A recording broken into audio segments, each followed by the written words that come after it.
G'day, Fred. How are you? You good, mate? Seeing you from a different angle today. Yes, we're not in a bunker together at the moment. I'm in the bunker, but you're at your house. But mate, what are we going to be doing today? Well, I think we just continue on from where we left off. We want to bring our people up to on speed to start using this this combination of VAs and strategy data mining. So let's move on from there. Well, look, I did do a brief presentation. So how about we get into that to give people an overview of what's coming up for this episode, and then we'll get cracking. Excellent. All right, mate. Let's do that. Right. What we've already discussed is the broad objectives of the workflow process, which was in part 1 of the video series. And in part 2 of the video series, we looked at the design development phase. The design development phase of the workflow process, where we looked at 6 simple trend following models, these ones here, which gave us significant entry diversification into outliers that we're targeting with this particular workflow process. And Fred discussed all of the golden rules of trend following, which have been embedded into each of those design principles within each of those 6 different models. And then in part 3A of the video series, we started looking at the start of the data mining phase of our workflow process, where we concentrated on how we create a selection of markets under which we want to undertake this testing process. And in that process, Fred and I demonstrated how we use the Metatrader symbol market list. We select the ones that we choose to use in our testing process, and then we run an algorithm which very quickly opens and closes Metatrader, but stores the symbol information and a lot of key information into a CSV file, which is used throughout the workflow process. In discussions with our members of that process, what we have discussed is as a hot tip for this process, what you actually can do is use the entire market list, if you like, of your broker to generate the initial CSV file. And then at later stages of the workflow process, you can select different groupings or different selections of that universe, but it allows you to initially get an overview of all of the symbols in your broker's listing, and the commencement point of the history file or the data file for each of those markets is just a quick way of getting that symbol universe together. But in this video, which is part 3B, we're now going on to the second part of the first stage data mining process, where we're using data mining as a basis to create a database of variations around the golden rules of trend following, which are present in those 6 particular systems. So Fred, over to you with what are the outcomes we're seeking from this data mining process? What we're doing, Rich, is we're putting into MT4 strategy tester some values that will then be run through the optimizer. And through the optimizer, it gives us the ability to test, well, not so much test, but gather data from each of the combinations of those parameter sets that we're playing with. So, for example, if we have a stop loss of, say, 2 ATR and a Donchian period of, say, 50, that gives us one parameter set, gives us one solution. If we then want to test with 2 ATR stop, but 100 period Donchian, that gives us a second option.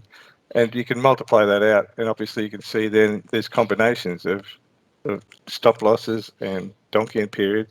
Then you add in a trailing stop and a whole bunch of other things you might want to play with. And you can see how the number of permutations multiplies out to many thousands. So many thousands of combinations are tested and results gathered, and we grab all that data and put it into our database for future processing to see which one of those are more likely to be viable for us in the future. Sure, mate. Okay. Look, just on another matter as well, in this particular phase of the process, we don't look at the impact of trading costs. So do you want to go into why we adopt this initial phase pre-trading cost impact?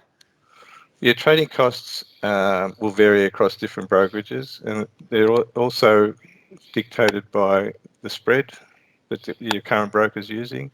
They're also influenced by the commissions that might be charged, and more often there'll be a swap involved, and that swap could be either positive or negative. And unfortunately, there's a limitation in MT4 where it can only use the current settings. In other words, what's the current spread, what's the current swap, what's the current commission, and it uses that same set of parameters across the whole data stream.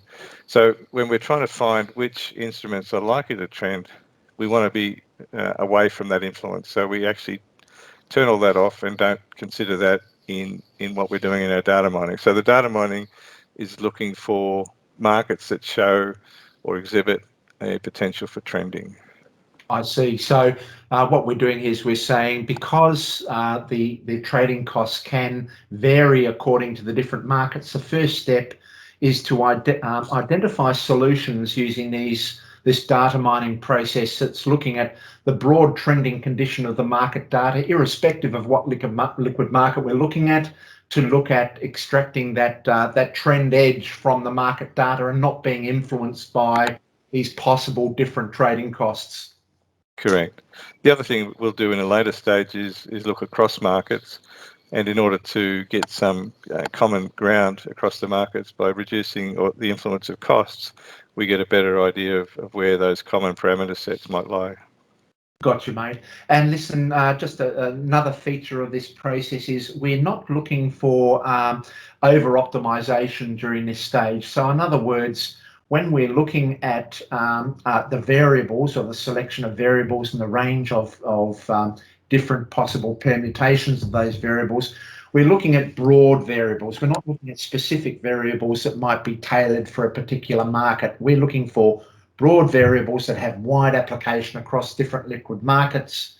We're also looking for, ideally, the smallest number of possible variables to eliminate this propensity to potentially overfit models.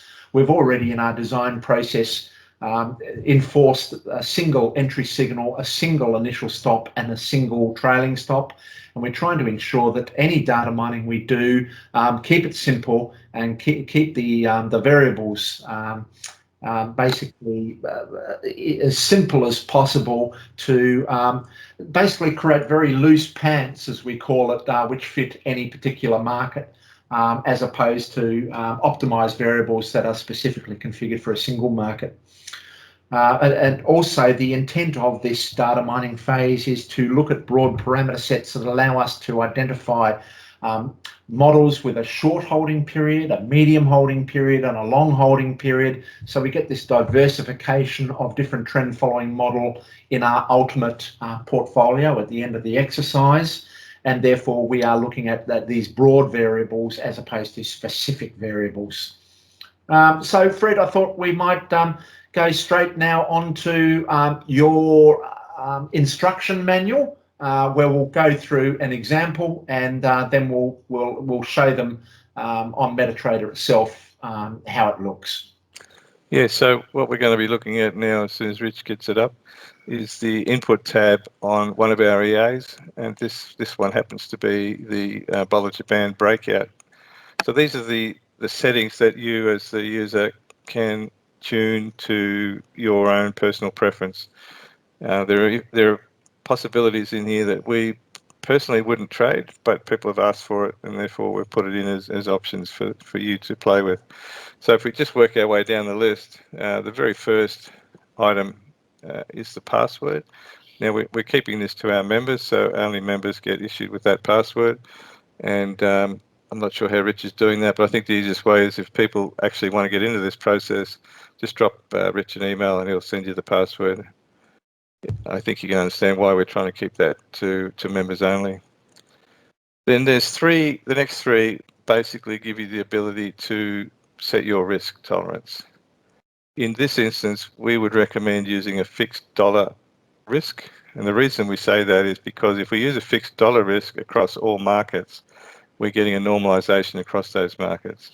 In other words, here we're looking at a $500 risk. So every trade that gets placed has an opening risk of $500, regardless of whether it's gold, silver, copper, whatever it is. And that then gives us the ability to compare markets across the board because we've got a common starting point. Other people may not like that idea, and so the option here is to actually put in a percentage per trade. That's typically where you might put in a 1% risk against your starting balance, and therefore as time moves on and your balance moves up and down, your risk per trade will move up and down with it. We're not a big fan of that, but if you want to do that, you can. And at other times, the third option there is the ability to set a fixed lot. You might go in with a 1 lot or a 0.1 lot or whatever and use it as a common lot basis. Again, the ability is to do that, but we don't. We use a $500 risk. A lot of our settings are based on ATR, and ATR is used for setting a stop loss, trailing stops, etc. So then the option is what ATR period should we adopt? Now, I like a longer period ATR. Richard likes a shorter. I think I do most of my testing on 100. Richard likes to do it on 25. This is really, again, for yourself to experiment with and have a think about it. The shorter the ATR period, probably the more volatile the instrument will be in terms of trading, because ATR is used to determine your stop loss. So the next item down there, for example, is the stop loss setting. And you'll see we've got a value of 0 in there. That's only because we're not using this as a trader, we're using this for data mining. So if you look at the next few columns, we've got the starting position of 1 ATR, we're stepping in positions of 1 ATR, and we're ending up with a stop of potentially up to 6 ATR. And so we're using that ATR period to establish the ATR value, and then we're using that stop loss multiplier to determine how far away the stop loss is from the entry price. The reason we've got a green tick next to the stop loss setting is because that is the parameter that's being varied through the optimization process. So the only times you want to change or you want to use data mining is when those ticks are green. So if you're not going to vary ATR period or any of the other settings, you just leave them blank. So just to interrupt here, Fred, so in this example, we are not testing different variables for our ATR period because we don't have this tick green, but if we did want to, we'd tick that green, set that to 0, might set that to say 20, a step maybe of 5, and whatever we want to go up to, maybe 100. And then that will therefore run the optimization across the different settings for the ATR period. But in this instance, we're not testing the actual period itself, but we are testing the multipliers on the stop loss, trailing stop, etc. Yeah, the thing to be careful of, if you have too many options in this stage, it's going to delay the process. Well, not delay it, it'll just take longer to run through, because for every possible variation, you're using that number against everything else. So if we've got 5 stop loss settings, that means we need to run each parameter set through each of those 5 settings. And the more settings you put in there, the more parameters you put in there. The example you just gave, Rich, from 20 to 100 in steps of 5, that's like, what is that, 80 odd steps or something. That's going to take you a couple of days to run through that. So just be careful how you set this up. Okay. The next one under the stop loss is the take profit setting. Now that's one we actually frown upon, but it's in there because people have asked for it. And it gives you the ability to set a profit target. We don't like that. We're looking for open-ended trades, and so we don't set anything in that and just leave it as 0. The trailing stop setting, again, very similar to the initial stop setting. You set the start and the stop parameter and the number of steps. So here we're going from 2 to 15 in steps of 1 ATR. Everything's around ATR. BE setting, that's break-even setting. There is the opportunity here to adjust the initial stop or move the initial stop back to break even after an ATR of however many you like. So if you had setting a 5 in there, for example, once the price hit 5 ATR, it would adjust the stop loss to 0 or back to the entry price. Now, obviously, depending on what your trailing stop loss setting is, that may or may not already be relocated. So it's an option there to play with. You might have an initial trailing stop of say 10, but you might want to set the break-even point to 5, so you get a chance to get out of a trade cleanly if it reverses on you. Again, you can play with that as an option. Again, we're trying to keep it simple, so you can see the only ones we're actually trying to optimize here is stop loss, trailing stop loss, and the Bollinger Band and the Bollinger Period deviation down below. The next setting down, trade direction. Some people have asked for the ability to trade just long or just short. That might be useful if you're trading an index. I know Rich has done a lot of testing around that. I don't know if you want to make any comment there, Rich. Look, I would tend to say for classic trend following, keep both long and short, which means set it to 0 for both. But if you're using this process for maybe different methods, you'd be looking at possible uses of it long only or whatever. But we'd be recommending both. Good. And then the next one is the maximum number of trades. When we say maximum number, that means how many trades are open at one time. If that's set to 1, we could have 1 long and 1 short. So we could end up with a hedge position, but we stop at that point. We don't take any more trades, even if more signals come along. We won't take another trade in that same direction unless the previous trade is closed. Now, you might see later on where we talk about the box trader, and I think we discussed this briefly when we talked about the consolidation breakout. We actually set that to 5. We found that was a pretty good number because of the way the box trader was working. But you'll see that when we get to that. Yep. Fade position.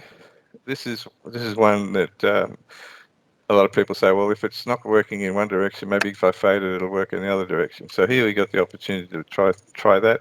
Again, we wouldn't recommend using that during the optimization period, but if you wanted to see the impact of that, you could have a play with that as well. Adjust profit for last bar. Now, this is a little bit confusing, but if anyone's been spending any time on MT4 in the strategy tester, what you'll invariably find is that your EA will munch along as time goes on, and then as we get to the end of the trading period, whatever trade was open at that stage gets closed at that point. In other words, if you're in profit at the close, you'll take that profit. If you're in loss at the close, you'll take that loss. To me, that's a little unrealistic because the arbitrary nature of setting time limits, that trade may go on to be a better trade or may go off to be a worse trade. So what this option allows you to do is to ignore that last trade completely. So it doesn't impact the data mining process and therefore it isn't influencing the overall results. So we would recommend to leave that as true. Okay, the next one there is only use closed trades and realized balance. The reason we're doing that is because part of this data mining exercise and in terms of gathering data is to be able to compare equity curves across different markets. And by using only realized balances, we've actually got a finite number. We know it's a closed trade. We know that trade's been taken with either a profit or a loss.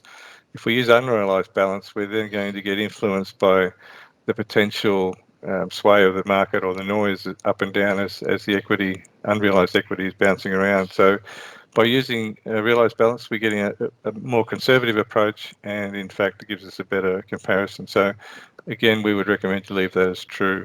That's a good point, Fred. If we're using just our equity, for example, there's no guarantee that equity would work out because it's unrealized, and it might sort of go south of us down to our trailing stop, and what was a high level of equity suddenly disappears on us. Exactly. And the last two are very much specific, or the last three actually very much specific to the Bollinger breakout. It's the Bollinger period, which everyone has a pretty good understanding of, and the Bollinger deviation. In this instance, we're using a starting period of 50, in steps of 50 up to 500. Other people might want to start shorter and go with bigger steps or smaller steps. Again, it's a balance between the the steps. Well, how many steps are involved in this process, and how far do you want to take this exercise? I don't think anything less than 50 period is potentially useful, because again, we're looking for those longer term breakouts. And the Bollinger deviation from 2 could be down to 1, but again, you're getting a lot of noise at 1.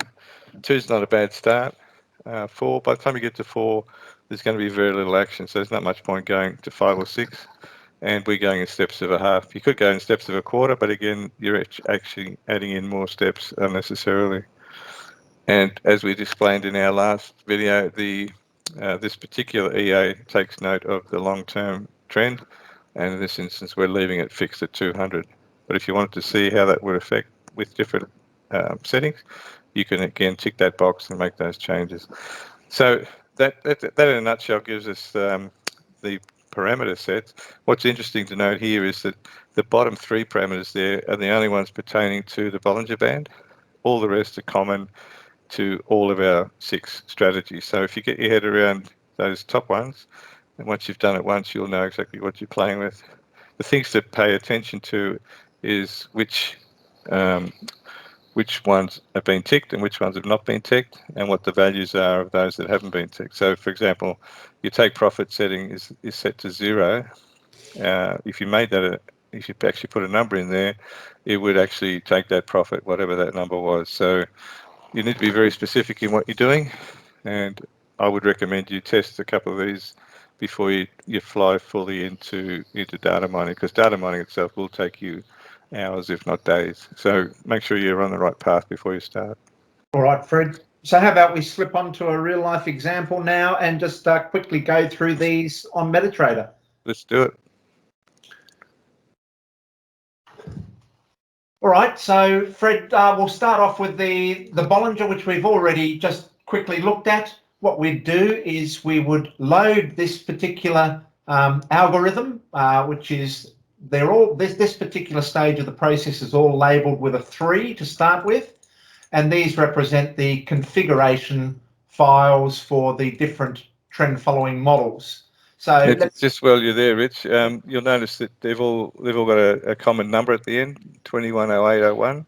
That's actually a date. So it's the year 21, month 08, day 01. You'll need to ensure that they are all common, because if not, you're going to potentially run into problems. Those first 2, 1 and 2, the batch file creation and symbol creation, they may never change because they're pretty stable. But as we enhance and make changes, those dates will change. If the date changes, make sure you change all the EAs with the appropriate date. I'll keep the members up to date on the forum with the latest algorithms, and they'll just see that the date does change over the course of time as we're updating them in relation to members' feedback. Yep. So we'll start with the Bollinger, the BBB, which we've already looked at in the instruction manual. If you go to the expert properties, you'll find that we've already discussed this, and what we do is once we set up our configuration, for instance, in this example, we'd have had our password there. These are all of the settings that Fred's already gone through, the 4 selected options here and the ranges. Once we've set up that range, we then save it, don't we, Fred? Save it as a set file. And so we save it into our tested directory of Metatrader 4 installation with this particular nomenclature. It's important that they use the correct terminology, isn't it, for the set files? Yeah, this unfortunately MT4 is not that user friendly in terms of being smart. So it's very particular about where you put your full stops and your underlines, etc. So if you can keep the exact same naming, that'll work. If you change the name at all, it won't work. So keep that in mind. All right, and that's all specified in the instruction manual. So that's the BBB, Fred, which we've already done, the Bollinger Band breakout. Let's move to the next one, just to briefly have a look at it. This is the Bollinger Band retracement, the BBR. I'll go into expert properties, and I'll load them once again from my saved set file configuration. It's exactly the same as Fred has discussed. All of these sections are exactly the same for the different models. This ensures we preserve the golden rules of trend following in all of our models, but you'll notice that we do have variations in relation to the entry method for the particular model. Do you need to say anything here, Fred? No, I mean, we've explained how they work, so I think that's all pretty clear. Super. Just because we're risking a set $500, just be aware when we're in our testing environment, we are testing it for our example with $100,000 for EAs, but we're risking $500 as a standard in this initial phase of the process. Now, just on that point, Rich, if someone thinks, well, I haven't got $100,000, I'll put in there $5,000. The problem will be that you won't have enough money to fund the exercise. At the moment, we're not looking to trade this. We're not looking at anything in terms of reality. You might have $1 million, but you might only have $1,000. We're not looking for that. What we're looking for is the relationship between the starting balance and the $500 risk. And so if we keep that all to $100,000 and $500 across the board, we'll get the results we're looking for. Yes, so in this first stage of the process, this is just a standard thing we apply, $100,000 with a fixed risk of 500, because at the end of the workflow process, we start tailoring it to their own capital requirements and their broker specifications. That's a later stage of the process. Don't worry about it at this initial data mining phase. That's the Bollinger Band retracement. If we look at the box trader, Fred, I'll just load up our config settings for the box trader. This is something you mentioned. We're using 5 trades for the box trader. Yeah, we are. You don't have to. But again, it's a choice thing. It's the way this one trades, because you can get in and out of consolidations fairly quickly. And depending on your stop loss settings, you might actually fire off 3 or 4 trades in quick succession, depending on how the box is setting itself up. So rather than limiting yourself to one and then getting stopped out quickly, you're better off taking a few hits initially and then allowing this thing to play itself out. So even though we set that to 5, on average, you'll only have 2 or 3, but we just found that was a good compromise in terms of coming up with a tradable solution. Nice, mate. And we've got box length and box range. So just revert back to the original video to have a look at what the trader is, and you'll get an idea of what we mean by box length and box range from that prior video. So that's a box trader. Let's look at the Donkin breakout, which everyone is obviously familiar with because that's one of our favorites. In that case, all the same settings are applied here, but we obviously have the ability to vary or test our Donkin period look back, where we start in this instance from 25 up to 2,000 with steps of 25, but anyone can do whatever range they like. Just on, it's an interesting one there, Rich. You've got 2,000. Now, people need to understand what that means. If you're trying to test a 2,000 period Donkin break, what you're effectively saying is you need 2,000 days of data in your history file before it'll even think about taking a trade. So if you've only got 2 years of data, you're not going to be able to trade this at 2,000 period Donkin. So just be aware there that you might be pushing your limit. Have a look at your CSV file that we've created in terms of how much history you've got, and make sure you've got enough data in there to be realistic here, because if you don't have enough data and you set it at 2,000, you won't take a trade.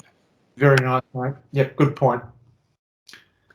And the moving average crossover, once again, the only things that really vary for these particular models are the short-term moving average and the long-term moving average. And now just on that one, Rich, this is probably the only one out of all of them that I'd be tempted to tick the fade button.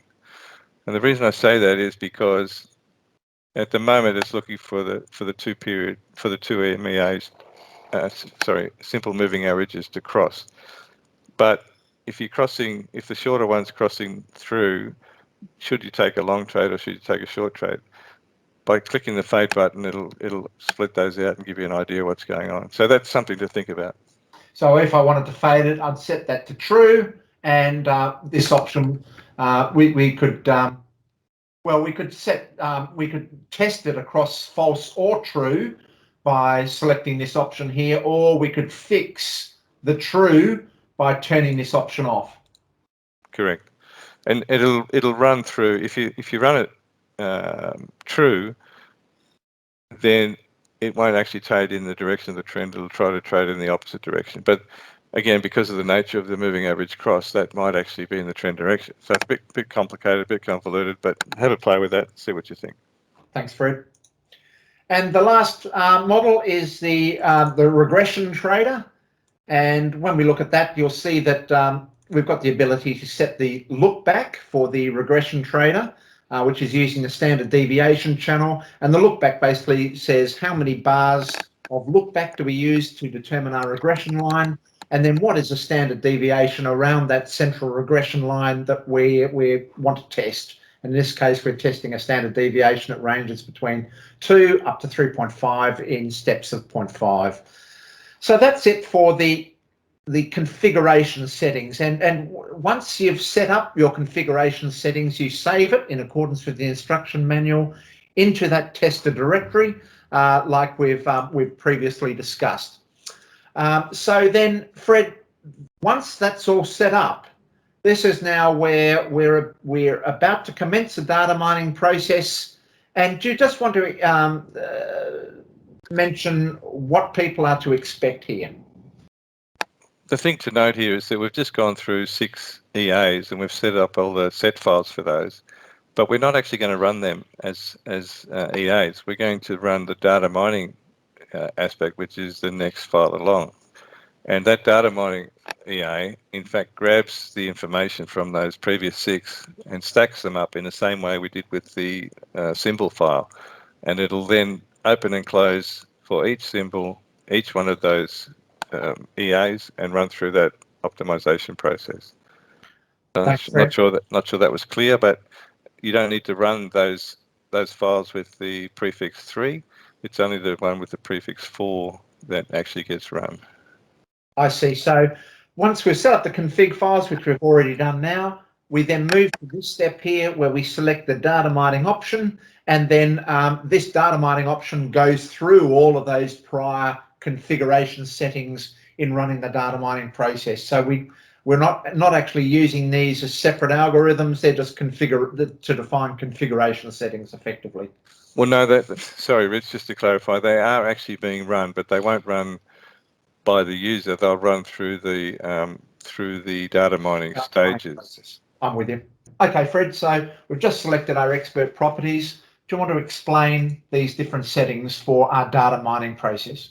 Yeah, so again, we've seen this before. We put in the account details, and that's in order to make sure we're opening up the correct version of MT4. You would have done that already in our previous session to get to the CSV file. This is the same process. You've then got the ability to include or not include each of those 6 strategies, and you might include them all to start with, but later on you might decide, oh, I want to change one of the parameter sets. Well, rather than running everything again, you would set the rest of them to false and just run that one set to true and run it again.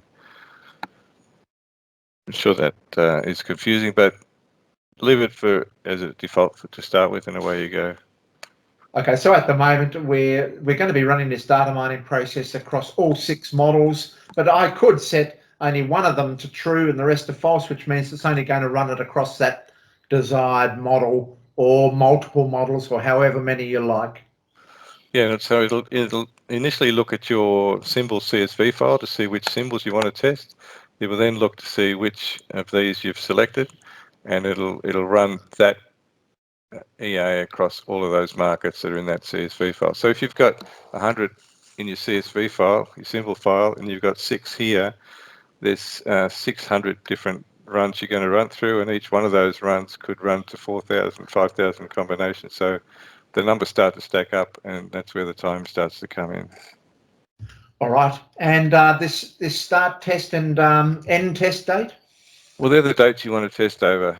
And there's obviously a school of thought here that some people might want to test over a historic period, not bringing up to the current date. They might run 5 years from 2205 or from In this example, we're running from 2005 to 2020. Again, it's your choice. The things to be aware of, make sure you've got enough history in your file to run from that date. Not that it affects the EA, but just don't expect any results, because if there's no data in there, it won't be able to trade, obviously. And also the limitation of your look-back periods. If they're quite extensive, then you're going to run into issues where you're not going to be able to run any trades either. And the last one there is the portable mode. Again, we've talked about that before. If you don't know what that means, leave it as false. Just back to the test date range, just be aware that because we're using this data mining process to effectively identify trend following models, or the best settings for our trend following models, we want to ensure that the date range is common to all of the markets that we're going to be testing across. So because I've got a long data history back to 1970 or 1980 for most of my markets, I am still setting my date range to commence at 1st of the 1st, 2005, to ensure that every one of the markets that I'm testing across, we've got data commencing at that particular point. So therefore, we are testing in a common way all of these trend following models across different markets using the same date range.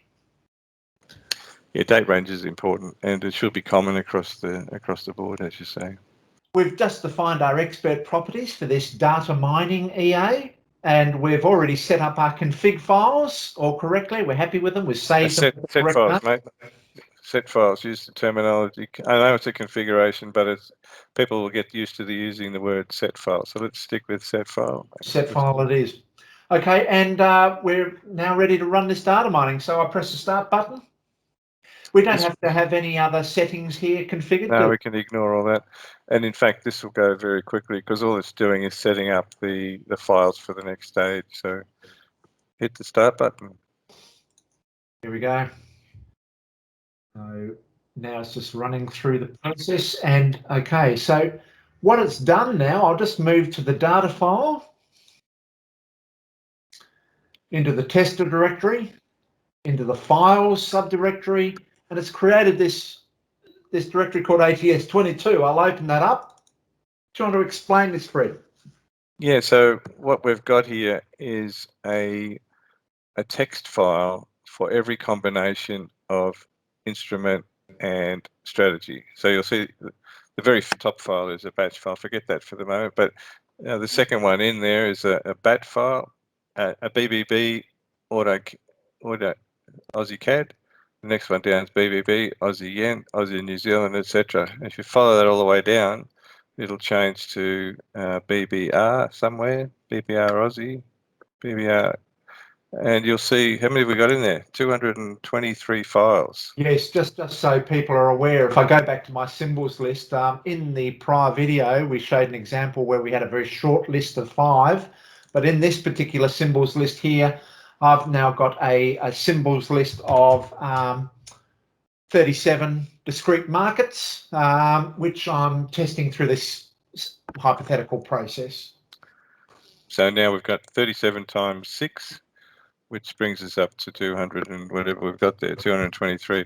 Now the top file is the batch file.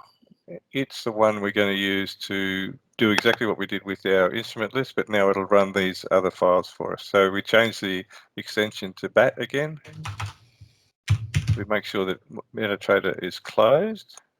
So I've changed it to BAT, I've closed Metatrader, and yes, when I changed it to BAT, it gave me the message, do I want to change it? And I said, yes, I've closed my Metatrader, so now we're ready to run it. We are, but if people are ready at this stage, make sure you can leave this computer running for a few days, because it is going to take time to run through. Hit it, Rich, and see what happens. All right. This one's running. There's 4,800 iterations. It's up to 31. It's done 31 options so far. You can actually see the optimization graph as it moves along. And if you click on the optimization results tab, you'll see the trades coming through. So it's trying all the different combinations. On the right hand side there, you can see the stop loss settings, the trailing stop settings, etc. It's running through each combination and coming up with a result, profitable or loss, depending on what it looks like. And you can see on the right hand side that this particular run has been going for 54 seconds and it's going to take another 58 minutes. So if that takes 58 minutes and we've got 230, there's about 230 hours worth of processing power here that we're going to have to just sit back and wait.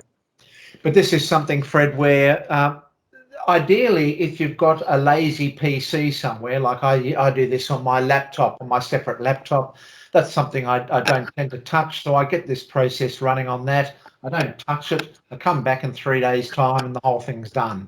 There's no more discretion or involvement I take. The whole process goes through each of the models across the entire universe and looks at all of the different possible parameter combinations. Yeah, that's correct. And in between each stage, Metatrader will close and then open again. Same as we saw with the when creating the symbols list. It needs to do that in order to invoke that text file that we saw earlier. Yeah, so I've got 37 markets. I've got 6 models I'm testing across. So it's going to be opening and closing a lot of times over the next 3 days. So I don't want it to be on a PC that I'm using personally for other reasons. I want it to be on something that can just run itself. It's not interrupted. And the interesting thing here is, Rich, that the parameters that we've chosen is the stop loss setting, the trailing stop loss setting, and being the Bollinger Band. We've only got 2 other parameters, is the look back and the deviation. So there's 4 potential settings there, and it's going to take an hour to run through those. If you add in other settings or other stops or break even or fading, it's just going that time will just expand out. Yes. Every other parameter that you add in just introduces another element of time. And at the end of the day, what we're looking for here is something simple and robust. So we don't really want to have too many parameters in there. Yes. And just to explain what's happening in the background with these files is that we see that there are still 222 of these files still to do. It's on its first one now. It's got 222 to do. As it opens and closes, you'll slowly find this list decreasing as each one is tested. And at the end of the process, we're just left with the original BAT file, aren't we? And a number of new files. So what we'll do now is look at the file structure, Rich. I don't know whether we've opened up the next folder yet. There we go. There's the DON. So we're starting on the DONs, and in there you can see it's running through the pound. It's still working through the pound at the moment, so that's why we're on the pound now through the DON. So it's saving this information here. So we should see the file size slowly increasing, which we do. As it's processing this optimization run, it's saving it to this directory. That's why we're seeing this size of the file slowly increase. Yeah, so we're not going to sit here for 3 days. What do you want to do now, Rich? Well, I've actually got a fully completed run. So what we'll do is we'll assume that we've now come back to our PC after 3 days. Just something here, Fred, is that I haven't actually run this on a VPS, but that might be an idea if someone wants to run it in an uninterrupted way on a VPS. They might be able to operate this on a virtual private server. Yep, exactly. So all right, so hypothetically, Fred, is now we're going to come back 3 days later, and the only thing we'll find is that we haven't changed our clothes. Good.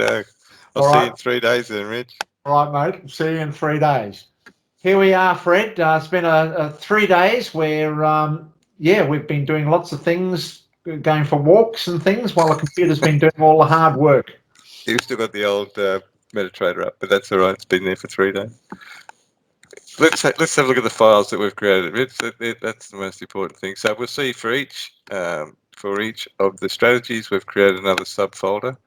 So if we open up the DON, which is the one we were testing previously, in here we've got our 37 instruments, and for each one of those we've got a file. So look at the file size, 655 kilobytes. When we last saw it, it was running at about 47. So that's how long and how much data it's got in there. So if you open up that particular folder or that file, so what you see here then is the output file for that particular run. and it gives you, if you just start at the top there, it gives you the name of each of the components of that file. It shows you, say on line 2 there, that we're in the pound. It's the Don Trader. We selected true for real only. There's the magic number. The magic number is automatically generated by your platform. So don't worry if your numbers don't look anything like Richard's. Richard's run this so many times, he's got some big numbers in there. When you first kick off, the first number will be a number 1. So it'll take you a while to get to this sort of number. It also shows you the net profit and gross profit. And this is where we're showing actually the costs included, but this is not where it's catching the cost, but we're not using it for anything further. It shows you the number of trades. In this case, 211 trades. It gives you a MAR for that run. MAR is something else that's been explained previously. Also, so both the MAR and the Serenity here, Fred, are on a pre-cost basis, aren't they? They are, yes. Yep. And all the rest of the parameters in there. So trailing stop and everything else is in there. We're not fading. We're adjusting for the loss. It's true. And there's the donking period, 25. If you scroll down, there's going to be 4,000 odd records, one for each of those runs that we've run through. And you can see all the parameter changes. The most obvious one on the right-hand side there is the Donchian look back, which runs up to 2,000, as we said earlier. So that's what we're looking for. That's our database. That now is gold. We need to lock that away and not lose it, because that's where everything gets based on this information moving forward. Lovely, Fred. All right, so that basically steps us through this this data mining process. This is the very long part of the process, isn't it? It's the rest of the processes are very short and can be done within a day, but this particular process is the one that takes time because it's got to go through so many different permutations to create this database.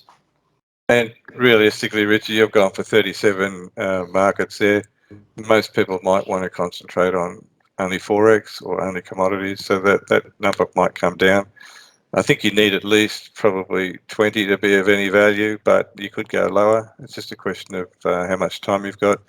And again, you don't need to do this all in one hit. If you take your simple list and break it up into chunks of 5 or so, you can run 5 through at a time, and then just keep that data aside and run the next 5 the next day, or whatever much time you've got to dedicate to your PC. Lovely. Well, Rich, I think we've now shown in some detail what the process is. Hopefully it's clear enough, but don't forget you've got the instruction sheet there for people to look at. They can read their way through. Any questions, please just post them on the forum. There's lots of people already engaged in this, and so we'll get a lot of experience across pollination of ideas. And we'll see you on the next video where we talk about the next stage, which is pretty exciting, using all this data that we've now gathered to get us a bit closer to coming up with that portfolio. Great stuff, Fred. All right, well, we'll see you later, and so looking forward to the next session. See you, buddy. Catch you soon. Bye-bye.